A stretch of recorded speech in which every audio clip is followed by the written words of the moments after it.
fun to see those little clips of Santa Clara football. It's been a while. It's through the years, you know.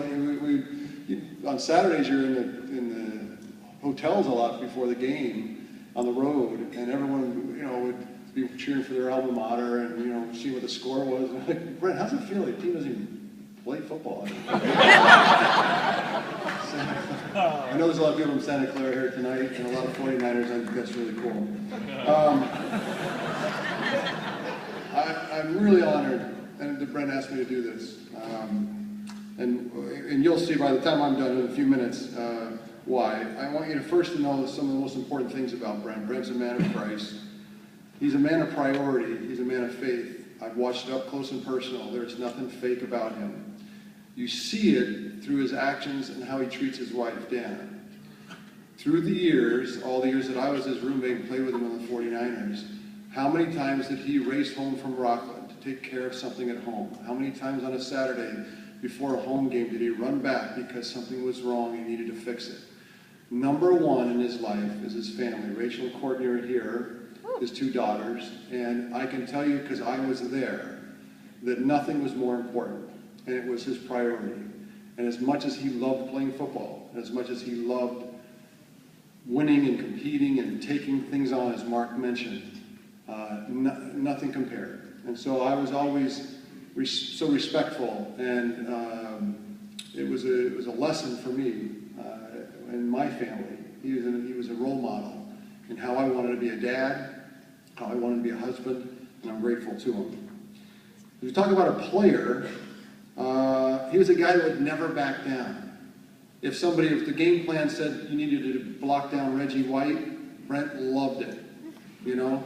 If he was going to catch a pass down the pipe and outrun Darryl Green, which he did in Washington against the Redskins that one time, one of the fastest players in football, Brent could do that too. He had all kinds of gears. He was a tough guy. In the NFL, there are a lot of tough guys. In fact, there's the landscape's full of people that if you met them and knew them, and I know Tony feels that about baseball and Dave, but football was, you can't imagine in the locker room how tough of men these guys were. And when you talk about the toughest of the tough, you're talking about Brent. He also had a conviction about playing for the 49ers. He loved the 49ers. He had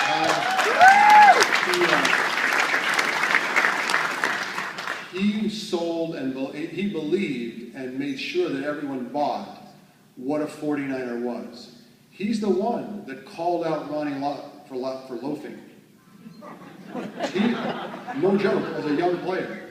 He's the one, when our great coach George Seifert was fiddling in the offense and trying to come up with fancy plays that he knew would kind of get in the way, because George could do that. Because you know George, he'd tinker. He's the one that walked out of the room and said, I'm calling Eddie. Called Eddie DeBartolo to get George out of the offensive meeting.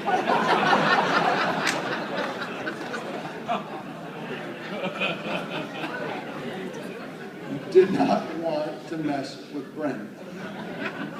As a player, in the huddle, I always enjoyed being around receivers. When Brent says that he's a tight end and he would block, he would do it and he would try and do well. But he believed he was a receiver and nothing else. That's what he wanted to do. He wanted to catch footballs. And like other receivers that I had in the huddle, they'd always come back and say, I'm open. I'm open. But Brent was always right. He was open. And I'd always watch the film and I'm like, geez, he really... Because Brent understood spatial relationships. And if I could say that if I could have an all-pro tight end is the greatest friend a quarterback can have, because on 3rd and 7 in Texas Stadium, down by 4 in the 4th quarter, you want a tight end who understands how to get open. Even though it looks like he's covered, he's not, because he understands body positioning. And the truth is, how many times did he bail me out of a horrible situation because of his ability to understand what was going on in the field and find a place to deliver the football. Think about, as a quarterback, how grateful you would be for somebody and a resource like that. in tight pinches. That was Brent. He was an all-pro player, and we had a special relationship as quarterback and tight end. My favorite story is late one season, I'm going to say 92 or 3, he had a bonus that he could earn in the last game, $50,000 if he caught if he caught 4 passes. And so the game was one of those games at the end of the season, like the 49ers for 18 years when we were going to the playoffs. It wasn't one that we'd already qualified for the playoffs and our seating was set. So it was one of those games where it's like we play it and try not to get hurt. And he had needed 4 passes. It got late in the game and he had 3. And he told me, Steve, Rachel and Courtney called. They need the $50,000. So check the record book. Late, there's a little drag slant called. It was the 4th catch for Brent Jones for -1.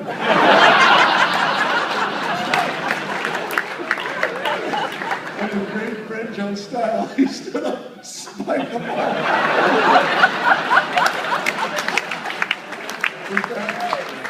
And back to the huddle he went. But the most important, because I'm doing the presenting, I'm going to do it personally. The most important part of me and Brent Jones was our time as roommates for 13 years. He took me on because Mike Holmgren begged him to be my roommate. And he took the assignment. And he lived that assignment better than anyone I could ever imagine. We were going to Atlanta one year, and there was a death threat for my life.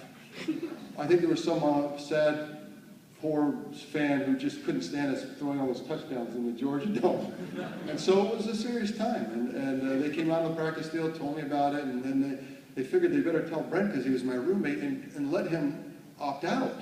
You know, like, look, it's probably best we're going to try to isolate Steve, and maybe you should take, just we'll get you another room, and we'll make sure that Steve's,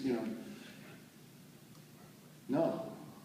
Brent's gonna be there. He's my roommate. He's my. Probably because he knew how much I needed him, but he stuck it out. So we went on that trip. It was a pretty hairy trip, and he called me Joe all weekend.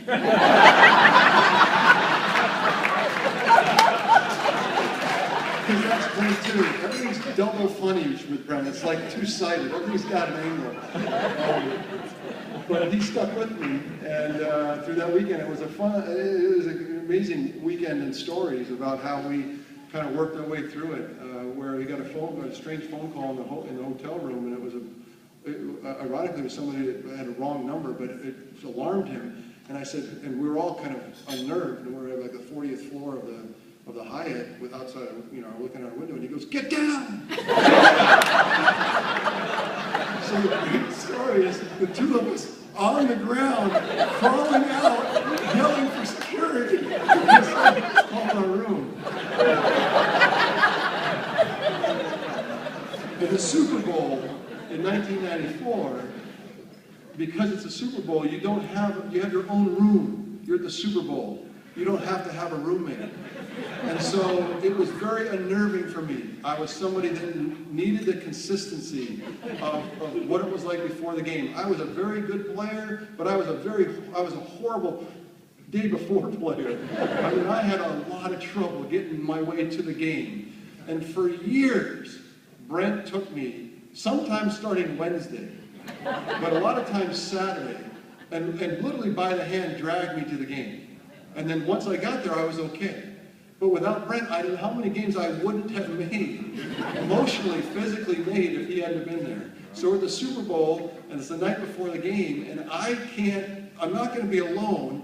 It's the night before the Super Bowl, when, you guys were around that time, it was important that we won. It's always important to win, but this one had to happen. And so I dragged my mattress down the hall and knocked on his door. He opened the door and he's like, "Oh, geez, just one time." And good to him, he brought me in and took care of me. There were early years when I didn't have a lot of friends on the 49ers. It was tough. And Brent was a relentless friend. He didn't care about the politics of it. He didn't care about how it looked or what it was like. He was a friend. And so he was a friend when it was easy. He was a friend when it was tough. And how many times in training camp did we take that 49er helmet cart that you used to see and go on the field that was at training camp out for burgers? We'd pull through the drive-through in our helmet. How many times did we hang everyone's bike with a chain link lock upside down when they came out of meetings and no one could go anywhere and they knew it was Brent? How many times did he pick poor Mike Walter's beloved guitar and got an exact replica, and then came out and told him how much he hated him playing it like the old Animal House and smacked him on the ground, and Mike Walter started to cry? Brent was all of that. And more, the reason why he's here is because he was such a great player, but I wanted you to give an insight of who he was as a man. He's one of my best friends in my whole life, and I'm so grateful. I love you, Brent. Thanks for having me.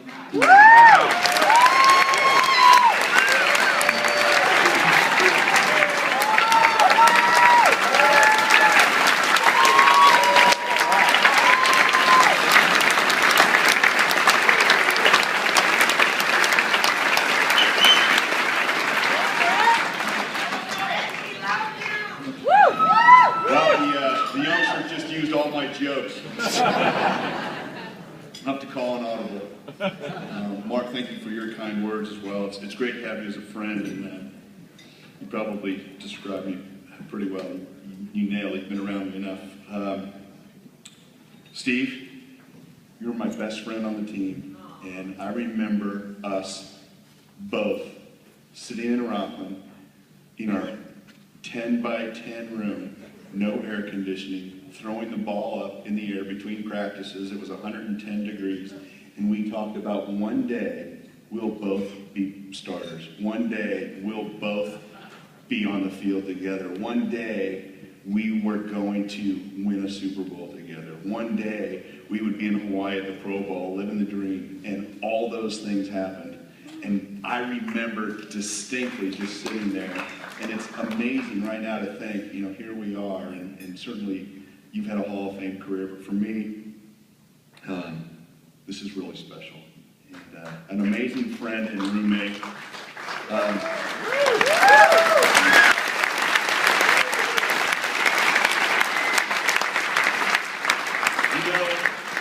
A lot of people knew that the 49ers, Mr. DeBartolo was so spectacular. We all had our own rooms during the season. One guy had a roommate. Just happened to be our most important player, needed a roommate. And so I was volunteered for the job.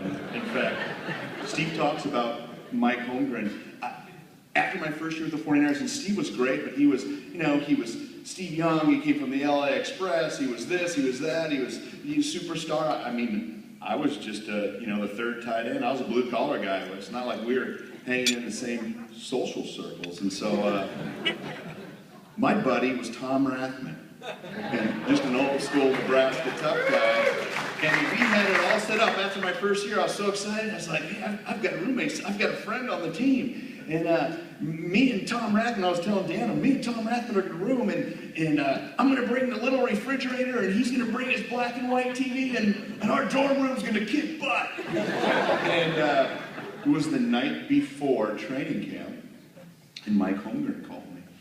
He said, hey, y'all ready for camp? I go, yeah, Coach, I'm ready. He goes, hey, you're rooming with Steve Young. And I go, oh, no, Coach, I'm rooming with Tom Rathman. It's going to be great. We got it all set up. And he goes, no, you're rooming with Steve Young. And I said, no, Coach, you must be reading the wrong list.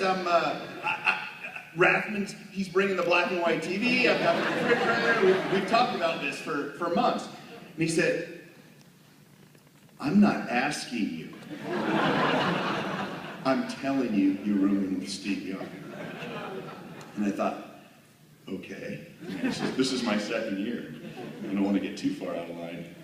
And so I showed up at camp, and I knew Steve. Obviously, I'd been on the team with him, and it's not like you come to work and you go through plays and you go through practice and you spend time together. But I didn't know him that well. I think he lived in his first year with John Frank, the other tight end. And I'm like, yeah, guy, he's buddies with John Frank, whatever.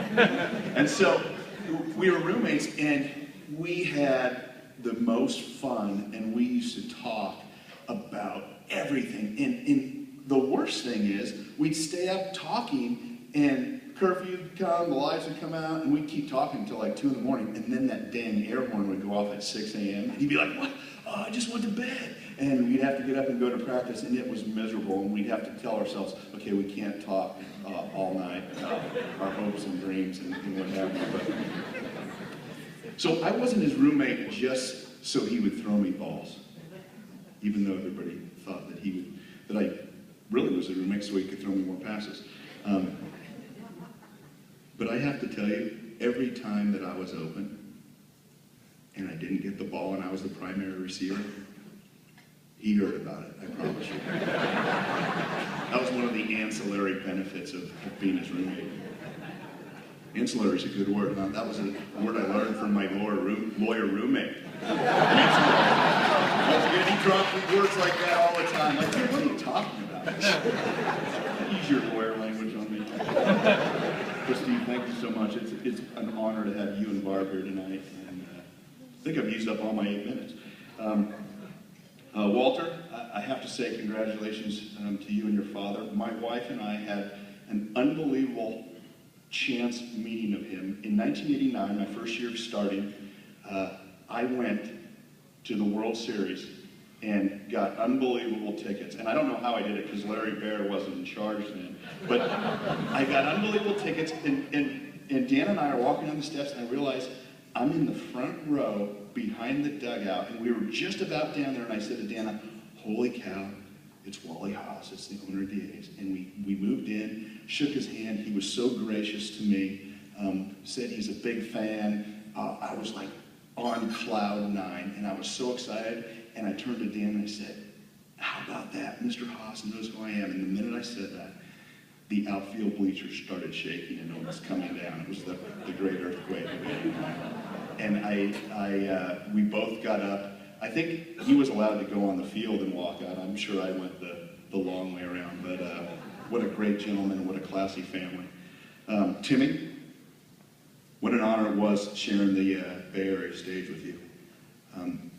Unbelievable respect for you as a football player. I followed you at Notre Dame. I was thrilled to have you in the Bay Area. Would have loved you on my team. But what you did on the field was remarkable. But the man that you are off the field, to me, is even more remarkable.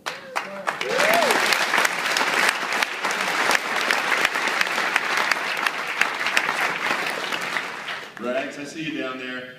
Back and clean up. You got your speech ready? Hey, I've told Dave this, and we've been around each other, but as a kid growing up in Almaden Valley, I mean, Dave Rigetti was the first guy, big-time guy. I knew he was at our rival high school, Pioneer High School. He was much older than me.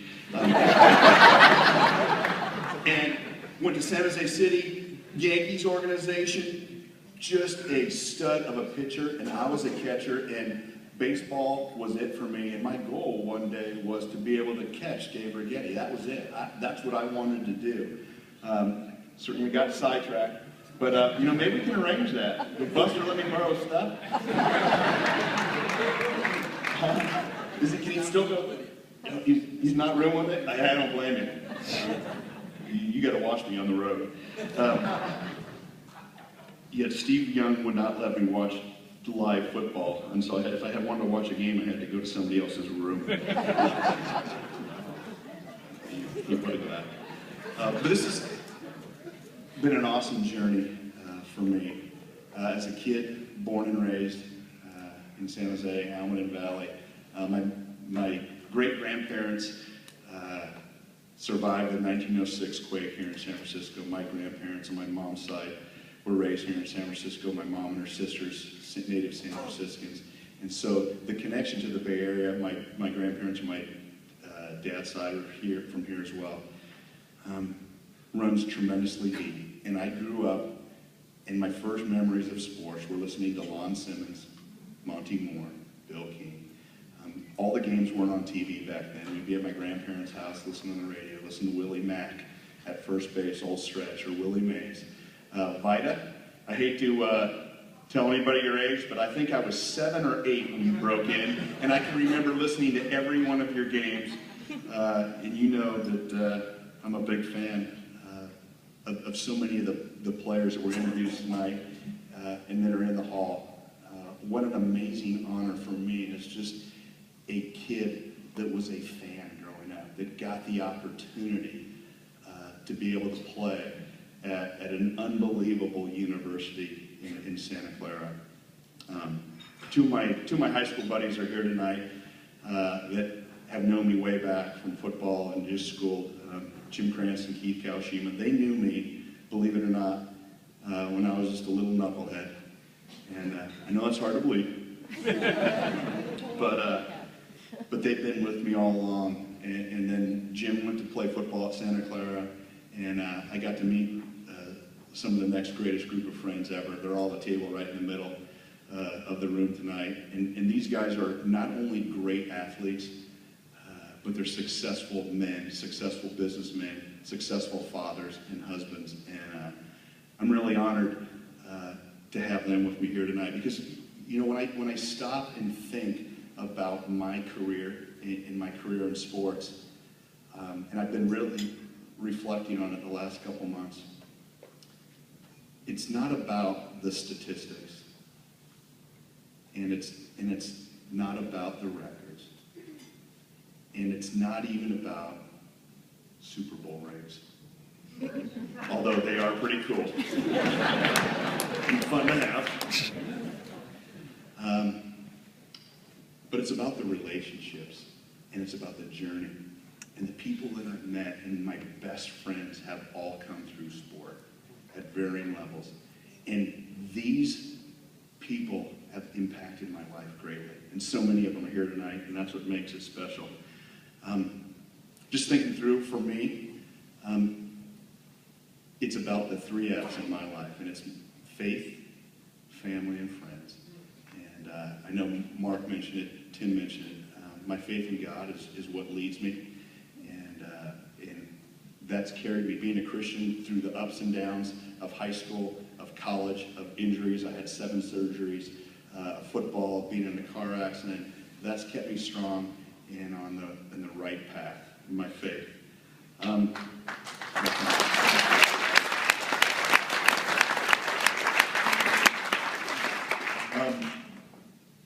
So many great people along the way. I have to mention my high school coach, Steve Cox.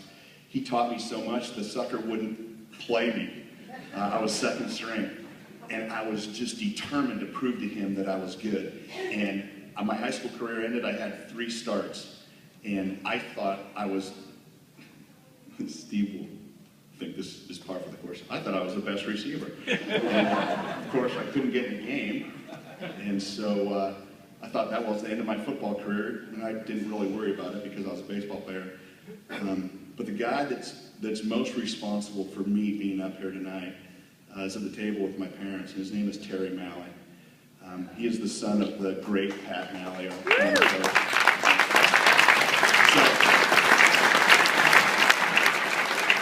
Terry was a quarterback coach and offensive coordinator at Santa Clara, and he saw something in me that nobody else saw. And so he went and told his dad that I was an all-league wide receiver from Leland High School. It's a little white lie. Never hurt anybody. And so while I was in Hawaii, my senior year, I guess we can all say this now, of course my parents didn't want to call Hawaii because there were no cell phones, and that probably would have been about a $15 call. So they didn't call me and let me know. I guess Terry called and said, hey, we want Brent at Santa Clara. And so they got my parents an application. They filled it out. My dad wrote my essay. And I landed from coming in from Hawaii. And they said, now my parents had done all this. And they, to this day, I can't figure it out. They said, we need you to sign this right now because it has to be mailed tonight. And I'm like, sign my name? You forged the whole application. And so the 1st of July, I'm going to Santa Clara University. I have a partial baseball scholarship and a partial football scholarship, Mike. that's pretty cool.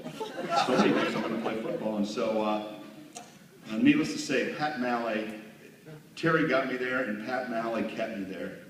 And he influenced me tremendously. When my baseball scholarship was cut loose after my shoulder injury in football, I was going to leave. I was going to transfer. I was a baseball player. Playing pro football, I had no even thoughts. But Pat Malley called me in and talked about the importance of education at Santa Clara. And he threw in one little tidbit. He said, you're going to get an unbelievable education, and I think you can be in the NFL as a tight end. Terry, I doubt he believed that, but I tell you what, I bought it. I was like, yeah, I can play in the NFL. And so, needless to say, an unbelievable experience at Santa Clara. And then we'll skip through the Steelers stuff. I got drafted by the Steelers. Art Rooney called me. It was unbelievable. Went back to Chuck Noll, old school. 2 weeks later, a drunk driver hit me, herniated disc in my neck. I think October of my rookie year, the Steelers released me, and I came back home, and I was signed as a free agent with the 49ers. This is a free agent back when that was a bad connotation. It meant you played for almost free, and nobody cared about you, and you had little to no chance of making a team. And I went into camp, and it was unbelievable. We had 130 guys in training camp, and I can remember thinking, I've got to be flawless. I got to catch every ball. I got to get the coaches to recognize me. Bill Walsh was our coach. George was heading up the defense. And I had an unbelievable training camp. I was catching everything, running routes, being precise. I was trying to be Dwight Clark Jr. From the tight end position. And it didn't seem like anybody was noticing me. And I remember there was 2 weeks left before final cuts. I was still there, miraculously. And I was sitting on the sideline on my helmet. The first team offense was in, and they were doing their things. And when the first team, I wasn't even with the third team offense. So I was sitting trying to figure out what real estate school I would go to get my real estate license. And out of the blue, I heard Mike Holmgren's voice screaming, Jones. Jones. And I literally, I was staring down, and then he yelled, Brent Jones, get in here! And I just picked up my helmet and went running in full speed, and I wasn't paying attention, and I pulled up right by the huddle. Holmgren was screaming, and I looked across the huddle, and there was a number 16 staring at me like, who are you? And I looked, and I'm like, oh my gosh. And I looked to my left, and there was number 87, Dwight Clark. And next to him was number 80, Jerry Rice. And there was number 33, Roger Craig. And there was Randy Cross. And all of our offensive linemen. And all I could think to myself was, oh my gosh, I'm in the first unit huddle. And what I kept telling myself for about 10 seconds was, whatever you do not ask for anybody's autograph.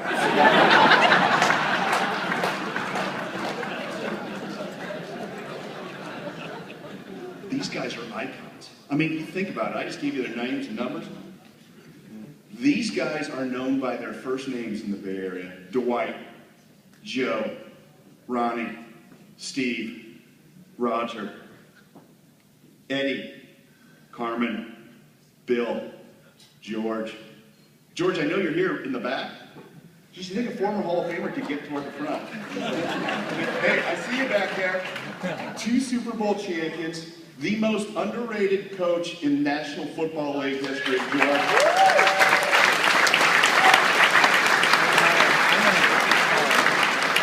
You know what I realized? I realized that after a coach coaches you, and I learned this from Bill, because I was very close to Bill the last several years of his life. But as a coach, he didn't want to get too close to the players. And so, what an unbelievable relationship to have with Bill. And when George stepped down from the 49ers, and I worked in television with him, and I was around him socially, I'm like, I love George. George wasn't like this when he was a coach. He was like really serious. But he has a great, great sense of humor. And to be honest, I always told people that you were a player's coach. But after listening to Tim Brown's definition of you can't swear at the players on the field and you have to have short meetings, you don't qualify. There have been people throughout my life that have impacted my life. I have one other coach and a guy that's had an unbelievable impact on my life after football. He's sitting over in the corner somewhere. His name is Kevin Compton. Kevin took me under his wing after I was done playing football, and he changed the trajectory of my life. He basically said, I will teach you anything you want to know about business and open up my life to you. And he let me email him, call him, pester him, and I've been doing it for 13 years. Kev, another 13 and you'll be done. I just wanted to acknowledge Kevin, because Kevin, I've had some unbelievable coaches in my life, world class, the best that have ever been. But when it comes to coaching and mentoring, you're as good as any. And thank you. And I want to finish up. I'm probably over my 8-minute limit. I got Rags in the bullpen ready to come in. He's ready to roll.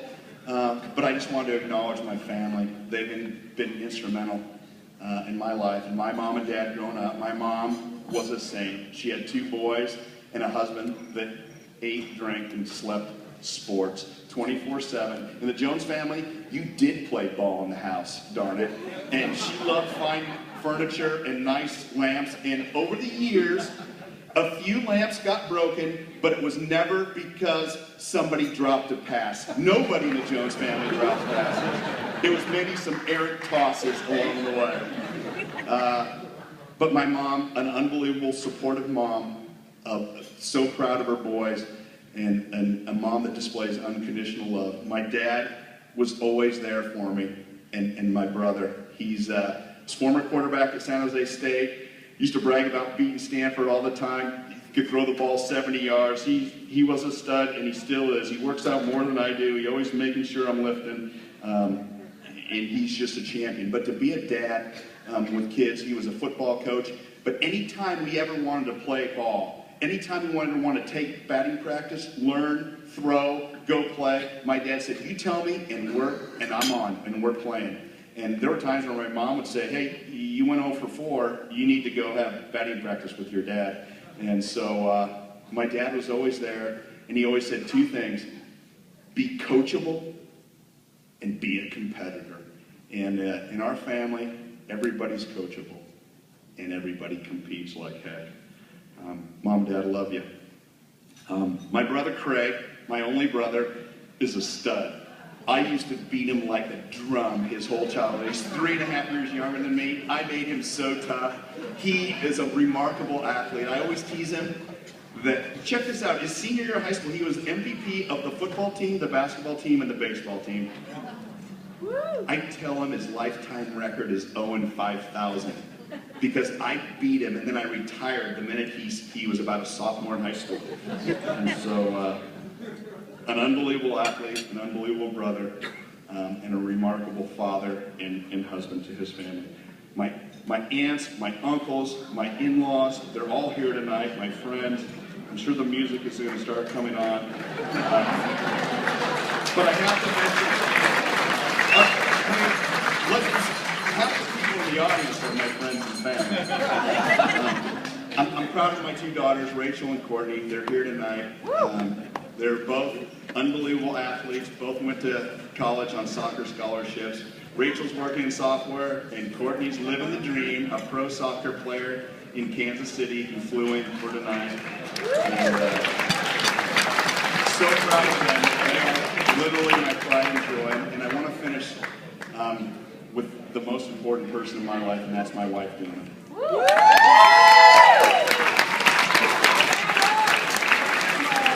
Supportive, encouraging, a doctor, a trainer, a psychiatrist. She's been all those things to me. She's been by me from the day I met her in Santa Clara. She carried me through my pro career. She's still carrying me today. She is my best friend and lifelong buddy, and I love her so much. And I just wanted to thank her so much for what she brings to me and our family. Dana, thank you.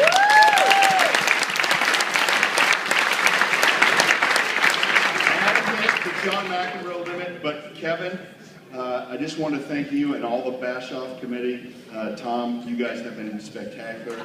What an honor it is to enter into this Hall of Fame with these unbelievable, remarkable athletes, and I'm tremendously honored. Well,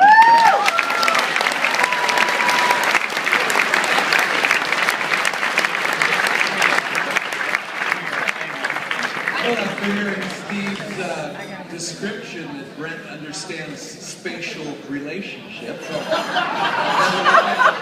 perhaps not time